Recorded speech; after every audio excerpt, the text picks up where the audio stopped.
جمعرات اور شب جمعہ مجھ پر کثرت سے درود پاک پڑھنے والوں کے نام لکھتے ہیں. جتنا ہو سکے شب جمعہ پھر روز جمعہ درود پاک کثرت سے پڑھیں، انشاءاللہ اس کی خاص برکتیں نصیب ہوں گی.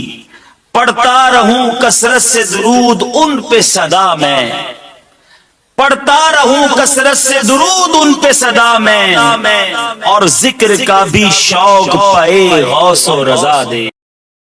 درود پاک پڑھنے کے بے شمار فضائل و برکات ہیں. میرے آقا مدینے والے مصطفیٰ صلی اللہ تعالی علیہ وسلم کا فرمان عالی شان ہے، الصلاۃ علی نور یوم القیامہ عند ظلمت الصراط. میرے آقا فرماتے ہیں کہ مجھ پر درود پڑھنا قیامت کے دن پل صراط کی تاریکی کے وقت نور ہوگا. ومن اراد ان یقتال له بالمکیال الاوفا یوم القیامہ فلیکثر من الصلاۃ علی. آقا فرماتے جسے یہ پسند ہو کہ اسے قیامت کے دن یہ نور اور اجر و ثواب پورا ملے، تو اسے چاہیے کہ مجھ پر بکثرت درود بھیجے. قیامت کے دن جو پل صراط ہوگا نا، بہت ڈارک ہوگا، ایک تو تلوار سے زیادہ تیز، بال سے زیادہ باریک، اور اندھیرے میں ڈوبا ہوا. آج رات کو جب ہم گھر جاتے ہیں، موٹر سائیکل میں لائٹ نہ ہو اور اسٹریٹ لائٹ بھی بند ہو تو ٹریول کتنا مشکل ہو جاتا ہے. مگر وہاں کوئی لائٹ نہیں ہوگی، اندھیرے میں ڈوبا ہوا وہ پل ہوگا اور نیچے جہنم کی آگ ہوگی. اب نور جس کے پاس ہوگا وہ آسانی سے اسے پار کرے گا. تو پل صراط کا نور نبی پاک نے فرمایا درود پاک کثرت سے پڑھنا. آپ لوگ جو جاب کرتے ہیں، کام کرتے ہیں، صبح گھر سے آتے ہیں، کوئی بائک پہ آتا ہے، کوئی گاڑی پہ آتا ہے، کوئی بس میں آتا ہوگا. اگر یہ جو ٹریول ٹائم ہے، نارملی کوئی کام نہیں ہوتا ہمارا، ہم یا تو موبائل دیکھ رہے ہوتے ہیں، سوشل میڈیا دیکھ رہے ہوتے ہیں. اگر اپنا ٹریول ٹائم درود ٹائم بنا لیں، 10 بھی جیب میں رکھیں، آپ یقین کریں آپ کو اندازہ بھی نہیں ہوگا جب آپ اپنے آفس پہنچیں گے تو پتہ نہیں کتنے 100 بار، بعض اوقات تو 1000 بار درود پاک ہو گئے ہوں گے. الصلاۃ والسلام علیک یا رسول اللہ، یہ بھی درود پاک ہے. صلی اللہ تعالی علی محمد صلی اللہ علیہ وسلم، یہ بھی درود پاک ہے. اچھا، ہم سب جب گھر سے نکلتے ہیں تو ایک کراچی میں رہتے ہوئے ایک فیئر بھی ہوتا ہے کہ خیر سے واپس گھر پہنچے ہیں. جب صبح جگلتے ہیں تو شام خیر سے آ جائیں، گھر والے بھی خیر سے رہیں. اگر آپ چاہتے ہیں نا سب خیر رہے تو ایک اور حدیث پاک سنیں. میرے آقا علیہ الصلوۃ والسلام فرماتے ہیں جو ایک بار درود پاک پڑھتا ہے اس پر 10 رحمتیں نازل کی جاتی ہیں. اب ایک درود پڑھنے پر 10 رحمتیں ہیں، تو جو صبح و شام درود پاک پڑھ رہا ہے 100 بار، 200 بار، 300 بار، اس پر بھی رحمت، اس کے گھر والوں پر بھی رحمت. انشاءاللہ آپ سیکیور رہیں گے، آپ سیف اینڈ ساؤنڈ رہیں گے اگر آپ درود پاک اپنی زندگی میں شامل کر لیں. بہت ساری فضول باتیں، بہت سارا سوشل میڈیا پر ہمارا ٹائم ضائع ہوتا ہے. تو آج کے بیان کا پہلا مدنی پھول، پہلا مشورہ کہہ لیں، پہلا پوائنٹ کہہ لیں، وہ یہ ہے کہ اپنی زبان کو ذکر و درود سے تر رکھیں. آپ سب جاب کرتے ہیں، بہت سارے لوگ ہیں جو کام کرتے ہیں، جاب کرتے ہیں، بڑی سٹرگل کرنے کے بعد، بڑی محنت کرنے کے بعد مہینے کے آخر میں ایک اماؤنٹ ملتا ہے آپ کو کہ جو آپ کو آپ کے گھر اور دیگر چیزوں کے ضروریات کو پورا کرتا ہے. یعنی اس کا مطلب یہ ہوا کہ دنیا میں پیسے کمانے کے لیے محنت کرنی پڑتی ہے، ٹھیک ہے نا. مگر آپ کو صحیح بتاؤں، اللہ پاک کی ہم پر ایسی رحمت ہے کہ کچھ نیکیاں اتنی آسان کر دی گئی ہیں کہ there is no struggle، کوئی محنت نہیں کرنی ہے، اور اجر اور ثواب کتنا unbelievable. ذرا مل کر کہیے سبحان اللہ، اب کہیے الحمدللہ، اب کہیے اللہ اکبر. ان تینوں جملوں کو کہنے میں کتنی محنت کی آپ نے، کتنا وقت لگایا، کتنا پسینہ بہایا، کتنا پیٹرول آپ کا لگا ہے، کتنی منٹس یا کتنے گھنٹے صرف ہوئے. کچھ بھی نہیں، ہلے بھی نہیں اپنی جگہ سے، شاید 30 سیکنڈ نہیں لگے. اگر کسی بلینر کے پاس بھی آپ چلے جائیں نا اور اس کو کہیں کہ یار آپ 30 سیکنڈ میں کتنے پیسے کماتے ہو، تو جب وہ حساب کرے گا نا تو اس کے بھی چند روپے ہی بنیں گے، ٹھیک ہے نا. 30 سیکنڈ میں کچھ نہیں کمایا جا سکتا. میرے رب کی مہربانی دیکھو، حدیث پاک میں آتا ہے جس کا مضمون ہے جو ایک بار سبحان اللہ کہے جنت میں ایک درخت لگا دیا جاتا ہے، ایک بار الحمدللہ کہیں جنت میں درخت لگ جاتا ہے، ایک بار اللہ اکبر کہیں جنت میں درخت لگ جاتا ہے، ایک درود پڑھیں تو 10 نیکیاں ملتی ہیں، 10 رحمتیں نازل ہوتی ہیں، 10 گناہ معاف.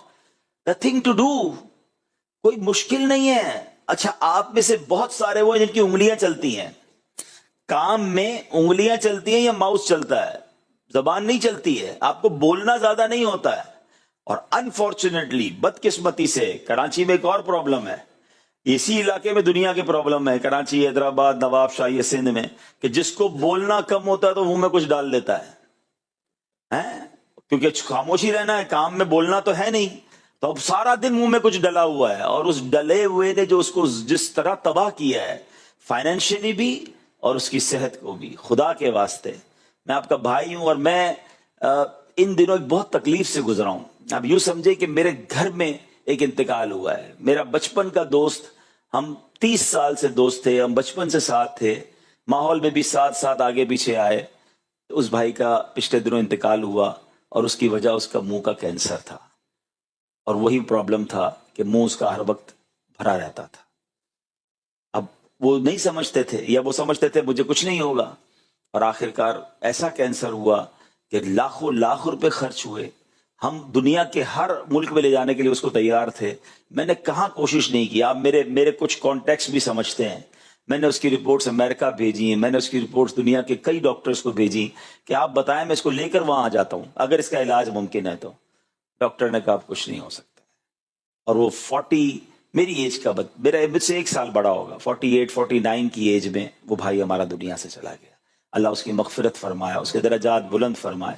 میں یقین کرے اس پورے واقعے کو جس طرح کلوزلی میں نے آبزرو کیا ہے، تو میں آپ سب سے بھی گزارش کروں گا، اگر میرے کسی بھائی کی پان گٹکے کی عادت ہے، اس طرح کی چیزوں کی عادت ہے، نہ کریں. ہم سمجھتے ہیں یار مجھے کچھ نہیں ہوگا، لیکن جب ہوتا ہے نا، اب میں اس کے بچوں کو دیکھتا ہوں، اس کی فیملی کو دیکھتا ہوں، بہت کچھ ڈسٹرب ہو گیا ہے.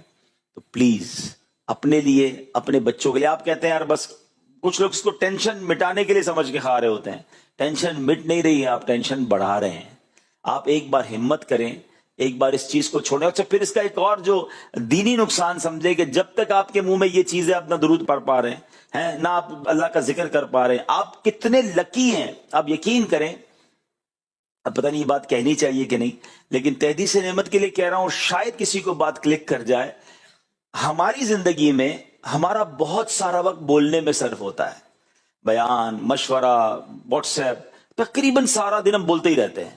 یعنی مجھے کبھی بولنے کا موقع کم ملتا ہے نا، میں اس کو بہت غنیمت سمجھتا ہوں کہ یار اب موقع مل گیا ذکر الہی کرنے کا، اب موقع مل گیا درود شریف پڑھنے کا. مثال کے طور پہ جہاز میں، ہم جب جہاز میں ہوتے ہیں بعض اوقات موبائل نہیں چلتا، اب کوئی کام نہیں ہے، موبائل ہو گیا سائیڈ پہ، اب یا تو مطالعہ کر لیں یا آپ ذکر کر لیں، تسبیح نکال لیں.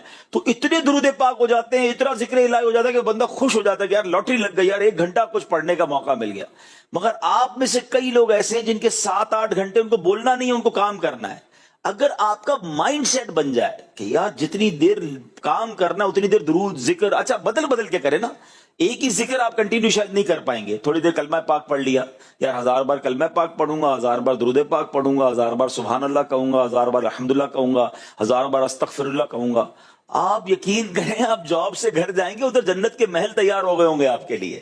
اور یہ میرے نبی کے سچے وعدے ہیں کہ یہ ذکر الہی میں. اچھا پھر روحانیت الگ، آپ کی زبان کی تاثیر الگ، آپ کی طبیعت فریش الگ. نبی پاک علیہ الصلوۃ والسلام فرماتے جس کا مضمون ہے کہ جو مشکل اور پریشانی میں ہو، تقریباً ساری مشکل پریشانی میں ہم لوگ ہر وقت رہتے ہیں، اس کو چاہیے کہ مجھ پر کثرت سے درود پڑھے، کہ درود مشکلیں اور پریشانیوں کو لے جاتا ہے. یہ فلش آؤٹ ہو جائیں گی، یہ غائب ہو جائیں گی مشکلیں، اگر آپ کی زبان ذکر و درود سے تر رہے گی. تو پہلی نیت میں بھی کروں، آپ بھی کر لیں کہ کثرت سے درود پاک پڑھیں گے انشاءاللہ، ذکر الہی کریں گے انشاءاللہ، فضول باتوں میں وقت نہ گزاریں. تھوڑی زندگی ہے، پتہ نہیں کب چلے جائیں گے، تو جانے سے پہلے اتنا اکٹھا کر لو نا یار کہ ادھر بھی موج کریں. تو انشاءاللہ میں امید کرتا ہوں کہ اس پر آپ غور کریں گے اور اپنی فضول باتیں، دیگر فضول کاموں کی بجائے زبان کو ذکر الہی سے اور اس کے لیے بہترین طریقہ تسبیح ہے. آپ تسبیح ہاتھ میں رکھیں. جب آپ کے ہاتھ میں تسبیح ہوتی ہے نا، ٹھیک ہے کام کرتے ہوئے آپ تسبیح نہیں رکھ سکتے تو پھر آپ زبانی پڑھیں، لیکن جب آپ فری بیٹھے تو جیب سے تسبیح نکال لیں. اب تو ہاتھ میں تسبیح فکس ہو جاتی ہے، تو تسبیح ہاتھ میں ہوتی ہے تو آپ کی زبان آٹومیٹکلی چلنا شروع ہو جاتی ہے. ایک بار پھر درود پاک پڑھ لیں. صلو علی الحبیب صلی اللہ تعالی علی محمد صلی اللہ علیہ وسلم. عمر وہ ہیں جو قرآن پڑھ کر ایمان لائے، قرآن سن کر ایمان لائے. ہے نا پورا واقعہ ہے جو آپ کی بہن ایمان لے آئی تھیں, آپ گھر پہنچ گئے, بہن پہ تشدد کیا تو کہا بتاؤ تو سی کیا پڑھ رہی تھی, آیتیں پڑھتے گئے, دل کی دنیا بدلتی گئی اور آقا کے قدموں میں آ کر ایمان لے آئے. تو ان کی جو سٹارٹنگ ہے نا وہ قرآن سے ہے. حضرت عمر وہ عظیم ہستی ہیں, یہ پھر الگ موضوع ہے, کبھی انشاءاللہ کریں گے, کہ آپ وہ ہیں کہ جن کی زبان پر حق جاری ہوتا تھا. آپ نبی پاک کو مشورہ دیتے تھے, اللہ قرآن کی آیت نازل فرما دیتا ہے. اتنی موافقت آپ کی قرآن پاک کے ساتھ رہی. One of the amazing personality in the history of Islam. ایک اور خوبصورت جملہ, میں اور آپ مسلمان ہیں تو عزت والے ہیں. میری اور آپ کی عزت کا سبب مسلمان ہے. حضرت عمر وہ ہیں کہ جب سے وہ اسلام لائے ہیں اسلام کی عزت میں اضافہ ہوا ہے. Look at the difference. اسلام کو ترقی ملی, اسلام کو عروج ملا, مسلمانوں کے دل کھل گئے. حضرت عمر جب ایمان لائے اللہ نے وہ مقام عطا فرمایا. ایک ہی حدیث ان کے فضیلت پر کافی ہے کہ میرے آقا فرماتے ہیں اگر میرے بعد کوئی نبی ہوتا تو عمر ہوتا. اللہ حضرت عمر کے مزار پر انوار پر کروڑوں رحمتوں کی بارش نازل فرمائے. اور آپ کو پتا ان کا مزار کہاں ہے؟ مزار کہاں ہے؟ صرف مدینے میں نہیں ہے, صرف جنت البقیع میں نہیں ہے, روضہ رسول کے اندر سنہری جالیوں کے پیچھے جہاں نبی پاک کی قبر منور, رائٹ آفٹر حضرت ابوبکر صدیق اور اس کے ساتھ حضرت عمر فاروق جلوہ فرمائے. سبحان اللہ. قیامت تک جتنے مسلمان, کروڑوں اربوں مسلمان روضہ رسول پر جا کر سرکار علیہ الصلوۃ والسلام کی بارگاہ میں سلام عرض کریں گے, وہاں حضرت ابوبکر صدیق کو بھی سلام عرض کریں گے, حضرت عمر فاروق کو بھی سلام عرض کریں گے. اللہ ان کی قسمت کے صدقے ہمیں بھی مدینے کی زندگی اور مدینے کی با ایمان موت نصیب فرمائے. حضرت عمر بن خطاب بھی اس حدیث کے راوی ہیں. کہتے کہ جب نبی کریم علیہ الصلوۃ والسلام پر وحی نازل ہوتی تھی نا, جب قرآن کی آیتیں اترتی تھی تو پیارے آقا کی جو کیفیت تھی نا وہ سڈنلی چینج ہو جاتی تھی.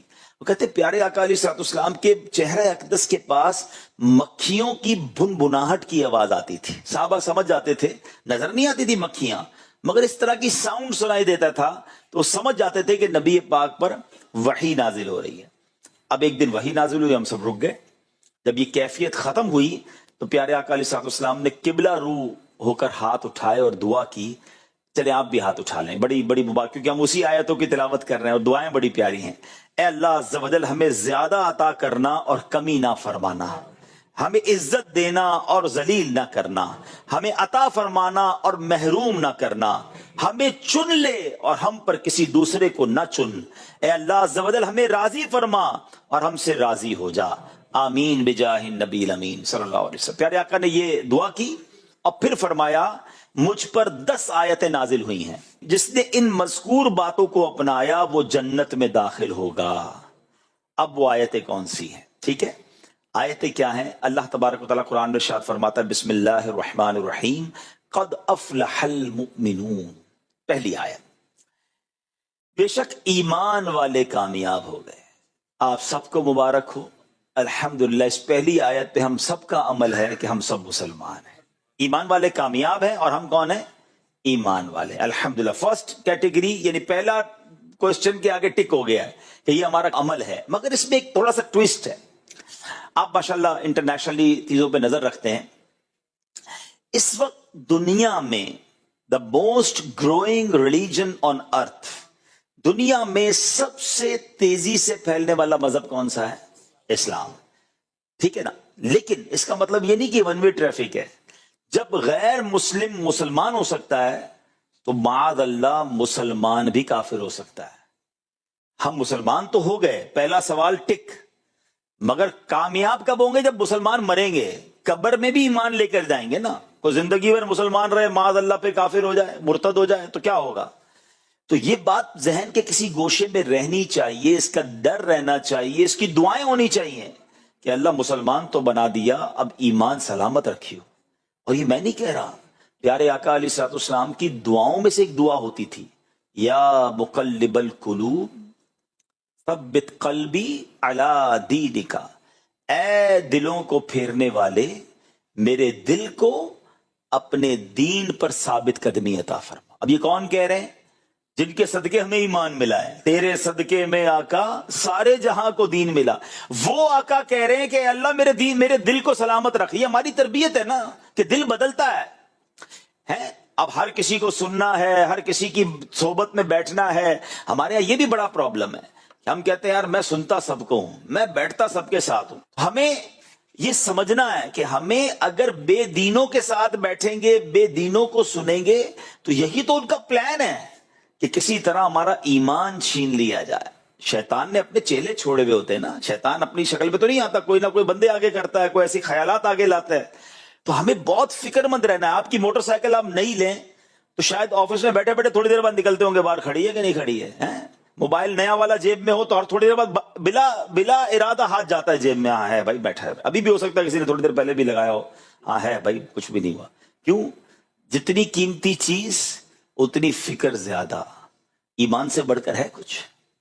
خدا کی قسم کچھ بھی نہیں ہے. ساری دنیا کی دولت کسی کے پاس ہونا اور ایمان نہ ہو، کچھ بھی نہیں ہے اس کے پاس. ہم ایمان والے ہیں اور ایمان والے مر جائیں اس سے بڑی سعادت نہیں. نبی پاک کیا کہہ رہے ہیں؟ اے اللہ میرے دل کو سلامت رکھ. ہمارا کیا حال ہے؟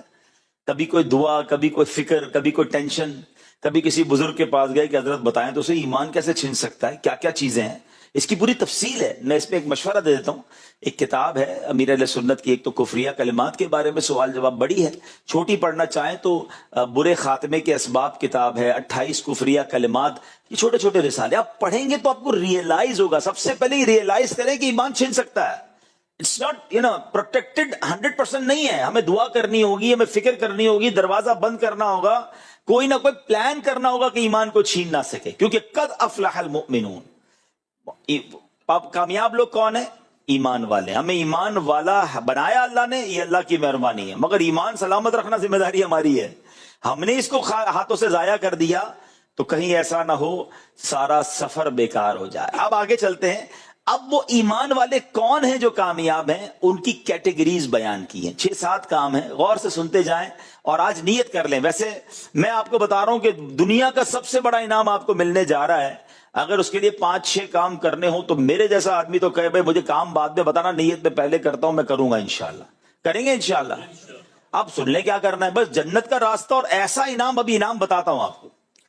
اللہ فرماتا ہے الذین هم فی صلاتہم خاشعون. پہلا کام وہ ایمان والے کیا کرتے ہیں؟ جو اپنی نماز میں خشوع و خضوع کرنے والے ہیں. نماز بھی پڑھتے ہیں اور نماز میں فوکس بھی ہے، نماز میں توجہ بھی ہے. اللہ اکبر. اب یہ تو ڈبل کام ہو گیا. کچھ لوگ تو نماز ہی نہیں پڑھتے. نماز پڑھیں گے تو خشوع و خضوع کی باری تو آئے گی نا. لیکن پہلی شرط کیا ہے؟ نماز میں خشوع و خضوع کرتے ہیں. حضرت انس رضی اللہ تعالیٰ فرماتے ہیں کہ نبی پاک علیہ الصلوۃ والسلام نے مجھ سے ارشاد فرمایا، اے بیٹے نماز میں ادھر ادھر دیکھنے سے بچو، کیونکہ نماز میں ادھر ادھر توجہ ہلاکت ہے. ہماری نماز میں توجہ نہیں ہوتی ہے. ایک اور جگہ نبی پاک علیہ الصلوۃ والسلام نے فرمایا کہ بی بی عائشہ کہتی میں نے نبی پاک سے سوال کیا کہ نماز میں جو ادھر ادھر توجہ کرتے ہیں تو اس کے بارے میں کچھ ارشاد فرمائے. آقا نے فرمایا یہ شیطانی لغزش ہے، اس کے ذریعے شیطان بندے کو نماز سے پھسلانا چاہتا ہے. شیطان آتا ہے کہ کسی طرح اس کا دماغ کہیں اور چلا جائے. وہ چٹکلا مشہور ہے نا کہ ایک صاحب جو ہیں وہ 5 وقت کے نمازی تھے اور با جماعت نمازی تھے. اپنی مارکیٹ میں بھی جماعت سے نماز پڑھنے جاتے. ایک دن عشاء کی نماز چلی گئی تو رونے لگے. نمازیوں نے کہا کیا ہو گیا، جماعت چلی گئی، بھائی اپنی پڑھ لو. کہہ رہے یار مسئلہ یہ، دکان بند کر کے عشاء میں آتا تھا، امام صاحب 4 رکعت پڑھاتے تھے، میں سارا حساب کرتا تھا. اب امام صاحب نے جماعت تو چلی گئی میری، اب نماز خود پڑھوں گا تو حساب بھی الگ سے کرنا پڑے گا. یعنی یہ بظاہر تو چٹکلا ہے لیکن ہمارا حال بھی ایسا ہی ہوتا ہے. شاید بہت سارے پروگرام، بہت سارے ایڈیٹنگ کے ٹولز، بہت ساری جناب وہ چیزیں ہمیں دماغ میں یاد آتی ہیں. یار یہ رہ گیا تھا، وہ رہ گیا تھا، یہ ای میل باقی ہے تو یہ جواب باقی ہے. تو اس کی ایک وجہ ہے. لیکن پہلے بھی ایک آپ کو واقعہ سناتا ہوں کہ ہمارے اسلاف نماز کیسے پڑھتے تھے اور ہمارا حال کیا ہے. حضرت ابو الاحوص رحمۃ اللہ تعالی کہ حضرت سیدنا منصور بن معتمر رحمۃ اللہ تعالی کی پڑوسن نے اپنے والد صاحب سے پوچھا کہ حضرت وہ جو سیدنا منصور کی چھت پر ایک لکڑی نظر آتی تھی وہ کدھر ہے؟ روز چھت پہ ایک لکڑی نظر آتی تھی. تو بتایا بیٹا وہ لکڑی نہیں تھی، حضرت منصور روزانہ رات کو کھڑے ہو کر قیام کرتے تھے، وہ اللہ کی بارگاہ میں نماز پڑھتے تھے. اللہ اکبر. یعنی وہ ان کا انتقال ہو گیا تو بچوں نے پوچھا کہ وہ لکڑی نظر نہیں آ رہی آج کل، وہ روز رات کو دیکھتے تھے لکڑی نظر آتی تھی. یعنی اتنا اسٹریٹ، اتنا فوکس، اتنا ادب کے ساتھ نماز پڑھتے کہ لوگ سمجھتے کوئی لکڑی یا کوئی تنا ہے. ہمارا حال کیا ہے؟ نماز پڑھنی ہے اور اس میں توجہ رکھنی ہے. اور جو انعام ہے وہ حاصل کرنا ہے نا. اچھا اب آپ کہیں یار توجہ ہوتی نہیں, کوشش کرتے ہیں. اس کے کچھ طریقے ہیں.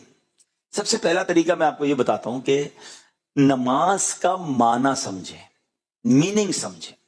جب آپ کو نماز کے معنی آتے ہوں گے نا, الحمدللہ رب العالمین جب کہیں گے تو اس کا معنی کیا ہے, الرحمن الرحیم, تو میں رحمان رحیم کی بات کر رہا ہوں. اب جب آپ یہ تلاوت جو بھی کر رہے ہیں, جو بھی آیتیں آپ پڑھتے ہیں, اس کا ترجمہ 2-3 بار پڑھ لیں. تو اب آپ جب نماز پڑھیں گے تو آپ ترجمے کے ساتھ ہوں گے. شاید گناہ تو مل گئے کیونکہ عجیب عجیب چیزیں ہوتی ہیں, مگر ملا کچھ نہیں.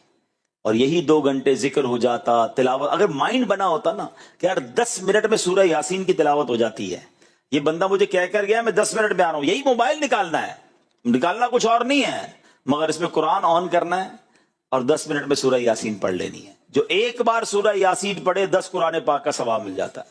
وہ بندہ 10 منٹ کے بعد آیا, آپ کو 10 قرآن پاک کا ثواب مل گیا.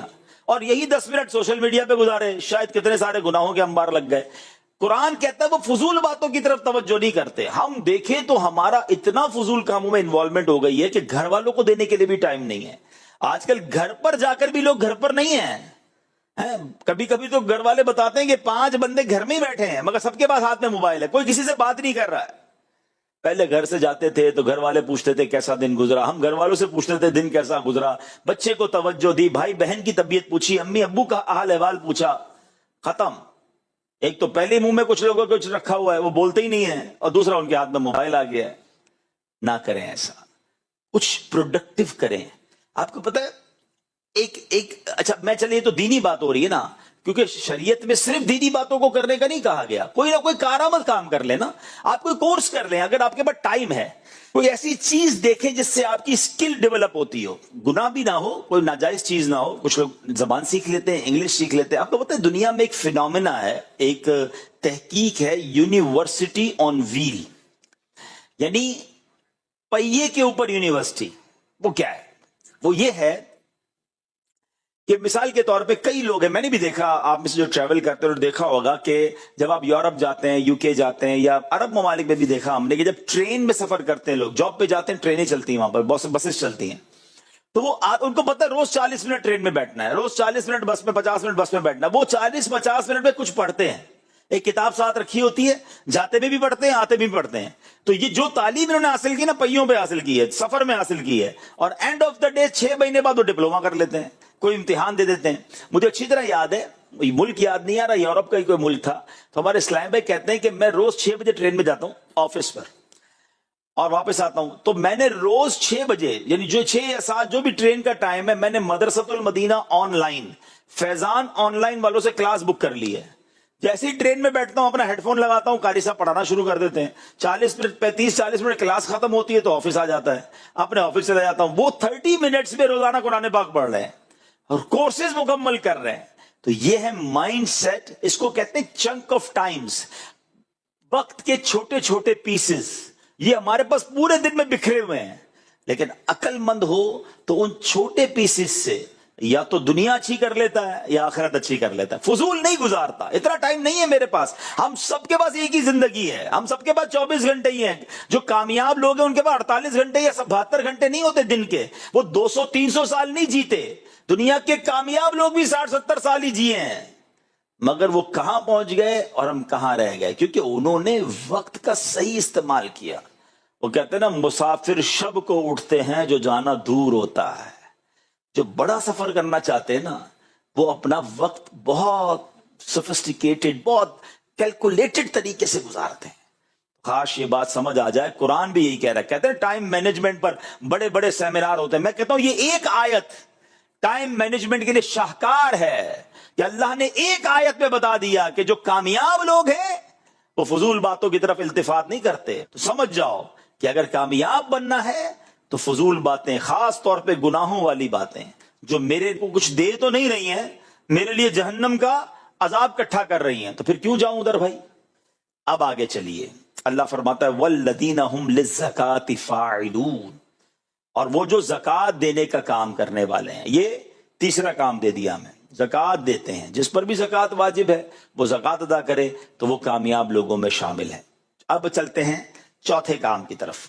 اللہ فرماتا ہے والذین هم لفروجهم حافظون الا علی ازواجہم او ما ملکت ایمانہم فانہم غیر ملومین. یہ 2 آیتیں ہیں. فرمایا اور وہ جو اپنی شرم گاہوں کی حفاظت کرنے والے ہیں مگر اپنی بیویوں یا شرعی باندیوں پر جو ان کے ہاتھ کی ملک ہیں پس بے شک ان پر کوئی ملامت نہیں. فمن ابتغى وراء ذلك فاولئک هم العادون. فرمایا تو جو ان کے سوا کچھ اور چاہے تو وہی حد سے بڑھنے والے ہیں. یعنی ہم انسان ہیں, ہمارے جسم کے تقاضے ہیں, ہماری کچھ انسان کی پرسنل خواہشات ہیں, لیکن شریعت نے اس کا جائز طریقہ بیان کیا کہ وہ شادی کر کے اپنی ازواج کے ساتھ اپنی اس ضرورت کو پورا کرتے ہیں, اس کے علاوہ کچھ اور غلط نہیں کرتے. آپ کو پتہ ہے دنیا میں کوئی شخص یہ کہہ نہیں سکتا کہ میں کنفرم جنت میں جاؤں گا. انبیاء وہ تو معصوم ہیں, لیکن ہم جیسے لوگ, مگر نبی پاک علیہ الصلوۃ والسلام نے ایک حدیث کے ذریعے جنت کی گارنٹی دے دی. پیارے آقا علیہ الصلوۃ والسلام فرماتے ہیں جس کا مضمون ہے کہ تم میں سے جو شخص مجھے 2 چیزوں کی گارنٹی دے دے میں اسے جنت کی ضمانت دیتا ہوں. یعنی یہ دونوں جنت کی چابیاں ہیں. آقا نے فرمایا داڑھوں کے درمیان والی چیز یعنی زبان, اور رانوں کے درمیان والی چیز یعنی شرمگاہ, یعنی private part of the body اور زبان, یہ 2 صحیح استعمال کر لو میں تمہیں جنت کی ضمانت دیتا ہوں. ان دونوں کو غلط استعمال مت کرنا. اور اس کا مطلب, اس کا مفہوم مخالف پتہ کیا بنتا ہے کہ ان دونوں کو سنبھالنا سب سے زیادہ مشکل ہے. کامیاب وہ ہیں جو اپنی شرمگاہوں کی حفاظت کرنے والے. قرآن کہہ رہا ہے جو جائز طریقہ ہے اس سے تو ٹھیک ہے, باقی ناجائز طریقے کی طرف نہیں جاتے. تو یہ آج کل کی جو گیدرنگز ہیں, گندی چیزوں کو دیکھنا سننا, پھر انسان کے جذبات بھڑکتے ہیں, پھر انسان غلط کام کی طرف جاتا ہے. نہ کرو ایسا, شیطان کے واروں میں نہ آئیے, اپنی پاکیزگی کا خیال رکھیں کیونکہ انعام بہت بڑا رب نے تیار کر رکھا ہے. ٹھیک ہے جناب, 4 کام ہو گئے. اب آگے فرماتا ہے, فرمایا وہ جو اپنی امانتوں اور اپنے وعدے کی رعایت کرنے والے ہیں, ان کے پاس امانت رکھائی جائے تو امانت پراپر لوٹاتے ہیں اور وعدے پورے کرتے ہیں. بدقسمتی سے یہ بھی بڑا پرابلم ہے, کسی کے پیسے پڑے ہوئے مل جائیں, بندہ کہے تو میرے ہو گئے, کوئی بھول جائے سامنے والا تو ادھر دینے کے لیے کوئی تیار نہیں ہوتا. قرضہ لینے کے وقت اور اسٹائل ہوتا ہے, قرضہ لوٹاتے وقت اور اسٹائل ہوتا ہے. ارے بھائی فکر ہی نہ کرو, تمہارے گھر آ کر دے جاؤں گا. گھر آ کر دے جاؤں گا تو الگ بات ہے, وہ آپ کے گھر کے چکر لگاتا ہے, اس کو جواب ہی نہیں ملتا, فون ہی نہیں اٹھتا. ٹھیک ہے یہ آپ دنیا میں تو کسی کے ساتھ کر سکتے ہو, مگر قیامت کے دن تو جواب دینا پڑے گا نا. زندگی میں کبھی ایک اصول بنا لیں, آپ کی طرف کسی کا 1 روپیہ آنا نہیں چاہیے. یہ رہ گیا نا تو ہم جواب نہیں دے سکیں گے. سیدی اعلیٰ حضرت امام اہل سنت فرماتے ہیں جو کسی کے 3 پیسے جان بوجھ کر دبا لے اسے قیامت کے دن 700 مقبول باجماعت نمازیں دینی پڑ جائیں گی.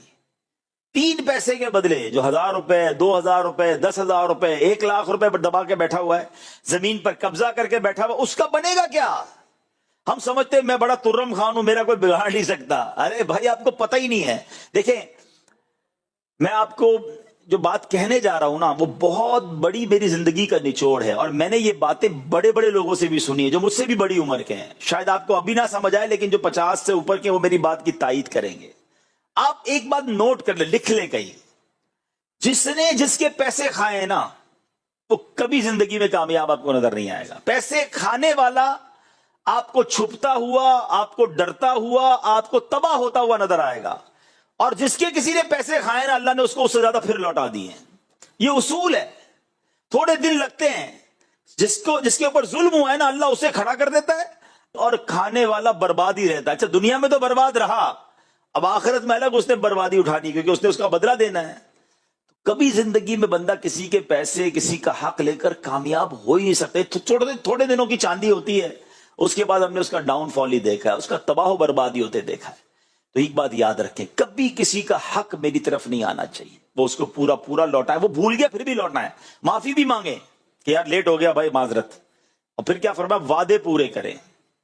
ہمارے یہاں تو بھائی تکیہ کلام ہو گیا, تو اسی فکر ہی نہیں کرو, وہ کل کر دیتا ہوں پرسوں کر دیتا ہوں, بس آپ آ جاؤ جمعے والے دن. اچھا یہ بولتے وقت بھی پکا ارادہ ہوتا کہ ہونا نہیں, گولی ہی دینی ہے. پتہ عجیب عجیب نام رکھے ہوئے ہم نے. وہ ایک محاورہ مشہور کر دیا, وعدہ ہی کیا جو وفا ہو جائے, معاذ اللہ. ارے وعدہ ہوتا ہی وفا کرنے کے لیے. آپ کو پتا ایک بار نبی پاک علیہ الصلوۃ والسلام کسی شخص کے ساتھ کوئی ڈیلنگ تھی, تو اس سے پیسے لینے تھے. تو اس نے کہا حضور آپ کھڑے رہے میں ابھی آتا ہوں, آپ ادھر ہی کھڑے. نبی پاک نے کہا ٹھیک ہے میں تمہارا ہی انتظار کر رہا ہوں. پیارے آقا علیہ الصلوۃ والسلام آپ کھڑے ہو گئے ایک جگہ پر سڑک پر.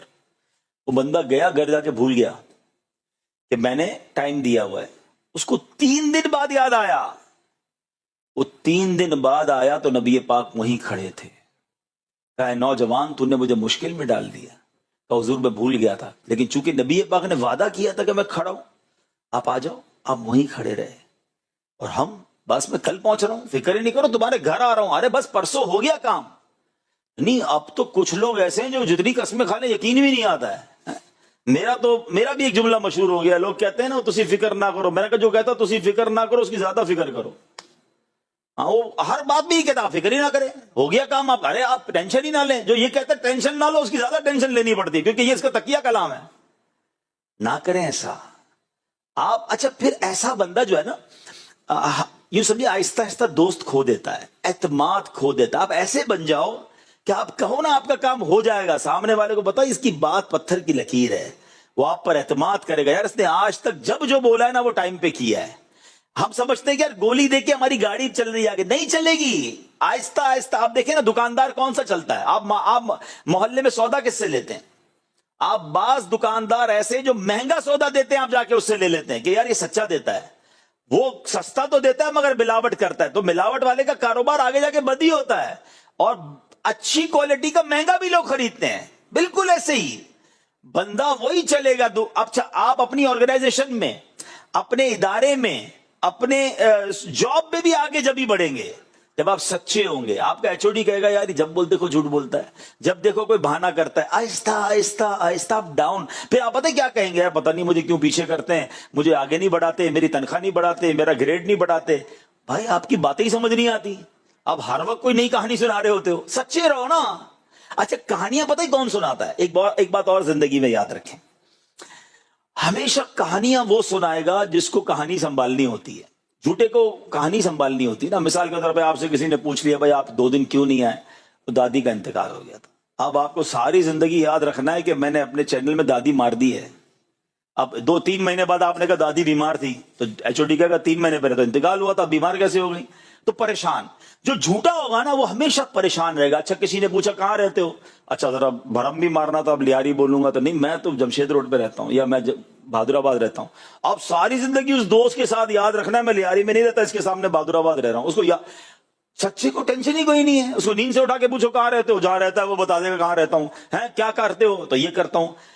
جھوٹا آدمی مضطرب رہے گا, پریشان رہے گا, فائلیں سنبھالتا ہوا نہ, جس کے پاس بہت ساری فائلیں ہوں چھپا چھپا کے چل رہا ہو, وہ ایسا ہی ہوتا ہے جھوٹا ہے. کیونکہ کسی کو کوئی کہانی سنائی ہوئی ہوتی ہے, کسی کو کوئی. اچھا ہم سمجھتے سامنے والا ہماری باتوں میں آ گیا, سب کو سمجھ آ رہا ہوتا ہے یار یہ گھما رہا ہے, یہ پھرا رہا ہے, چلا ہمیں بھی چلا رہے ہوتے لوگ. مگر ایک وقت آتا ہے جب ہماری جگہ کوئی صحیح آدمی ملتا ہے نا تو ہمیں ٹرمینیٹ کر دیا جاتا ہے کہ جھوٹے کی جگہ نہیں بنتی ہے. یاد رکھو سچے رہیں, سیدھے رہیں, امانت دار رہیں, وعدے پورے نہیں کر سکتے منع کر دیں. آپ کو پتہ ہے دنیا میں کورس کروایا جا رہا ہے آج کل, ہاؤ ٹو سے نو, نہیں کہنے کا طریقہ. نہ کہہ دیں یار, نہ کہیں کہ ہو جائے گا. آپ کسی کو آسرے پہ رکھے ہوئے ہیں اور کرنا بھی نہیں ہے, پیار محبت سے سمجھا دیں معذرت خواہ حضور میں نہیں کر سکوں, اللہ آپ کا کام آسان کر دے, مگر میں آپ کی مدد نہیں کر سکتا. مدد نہیں کر سکتے منع کر دیں. وہ کسی اور کے پاس تو جائے نا, آپ نے فکر ہی نہ کرو اگلے ہفتے آ جاؤ. وہ بیچارہ قرضے میں ڈوبا جا رہا ہے اور آپ سے امید لگائے بیٹھا ہے, آپ نے دینا نہیں ہے مگر گھمانا ہے اس کو. کام نہیں کر سکتے منع کر دیں, کوئی اور چیز منع کر دیں, آسرے میں نہ رکھیں, گولی نہ دے کسی کو, بات کو آگے نہ بڑھائیں, اور بالکل اسی طرح وعدے پورے کریں. اب آگے چلتے ہیں, 5 کام ہو گئے, زیادہ کام نہیں ہوئے نا, اب آگے چلیں. اللہ فرماتا ہے پھر والذین هم علی صلاتہم یحافظون. پہلی آیت کیا تھی؟ قرآن وہ نماز پڑھتے ہیں خشوع و خضوع کے ساتھ. اب اس کا آخری کام کیا بتایا؟ وہ جو اپنی نمازوں کی حفاظت کرتے ہیں, قضا نہیں کرتے, ٹائم پہ نماز پڑھتے. یعنی نماز کی اہمیت کتنی ہے کہ کامیاب لوگوں کی پہلی کیٹیگری بھی نماز, آخری کیٹیگری بھی نماز. ٹھیک ہے جناب, اب آئیے انعام کی باری آگے. دیٹس اٹ, یہی کام تھے, بہت بڑی لسٹ نہیں ہے, میں ریپیٹ کر دیتا ہوں, سب مل کے ریپیٹ کرتے ہیں. پہلا کیا تھا؟ نماز میں خشوع و خضوع. دوسرا کیا تھا؟ فضول باتوں سے بچنے کا ہے. ٹھیک ہے. تیسرا کیا تھا؟ زکوٰۃ ادا کرنی ہے. چوتھا کیا ہے؟ شرمگاہ کی حفاظت کرنی ہے. پانچواں کیا ہے؟ وعدے اور امانتیں پوری کرنی ہے. چھٹا کیا ہے؟ نماز کی حفاظت کرنی ہے. That's it. There is no big list. کوئی مجاہدات نہیں ہے کہ 2 سال کے لیے گھر چھوڑ دو. اب آؤ میں بتاتا ہوں انعام کیا ہے, انسینٹو کیا ہے. اللہ فرماتا ہے اولئک ھم الوارثون. فرمایا یہی لوگ وارث ہیں. اچھا کس پراپرٹی کے بھائی؟ کان کھڑے ہو گئے نا یار, ہم وارث بن گئے. پراپرٹی کون سی ہے جس کے وارث ہیں؟ اللہ اکبر. سنو وارث پتہ ہے کیا کس چیز کے ہیں؟ فرمایا الذین یرثون الفردوس. ہائے ہائے ہائے. فرمایا کہ یہ فردوس کی میراث پائیں گے. فردوس پتہ ہے کیا ہے؟ تمام جنتوں میں سب سے جو ٹاپ کیٹیگری کی جنت ہے نا وہ فردوس ہے. نبی پاک فرماتے ہیں جب بھی رب سے دعا مانگا کرو جنت الفردوس کی دعا مانگا کرو. قبولیت کا وقت ہوگا تمہارے لیے جنت الفردوس لکھ دی جائے گی. اچھا اب ایک اور سوال ذہن میں آتا ہے, چلو یار فردوس کی میراث ملے گی مگر کتنے دن؟ بزنس کلاس میں کوئی سفر کرتا ہے, کوئی وی آئی پی لاؤنج میں چلا جاتا ہے, تھوڑی دیر کے لیے نا. فردوس تو سب سے ٹاپ جنت ہے. کتنے دن؟ آئے ہائے. آگے فرمایا ہم فیہا خالدون. وہ ہمیشہ ہمیشہ اس میں رہیں گے. جنت الفردوس ملنی ہے اور اس کی کوئی اینڈنگ نہیں ہے. بس آپ چلے گئے تو بس چلے گئے, موت بھی نہیں آنی نا. مجھے بتاؤ یار اس سے زیادہ آسان کوئی فارمولا ہے؟ 6 کام کرنے ہیں جنت اور اللہ کا وعدہ ہے, کوئی اور نہیں کہہ رہا, قرآن کہہ رہا ہے. تو آج میرے پیارے اسلامی بھائی میں آپ کے پاس قرآن کا پیغام لے کر, میں بھی نیت کروں آپ بھی نیت کریں, آج کے بعد کوئی نماز قضا نہیں کریں گے. الحمدللہ رب العالمین والصلاة والسلام علی سید الانبیاء والمرسلین. اللہم ربنا تقبل منا انک انت السمیع العلیم وتب علینا یا مولانا انک انت التواب الرحیم.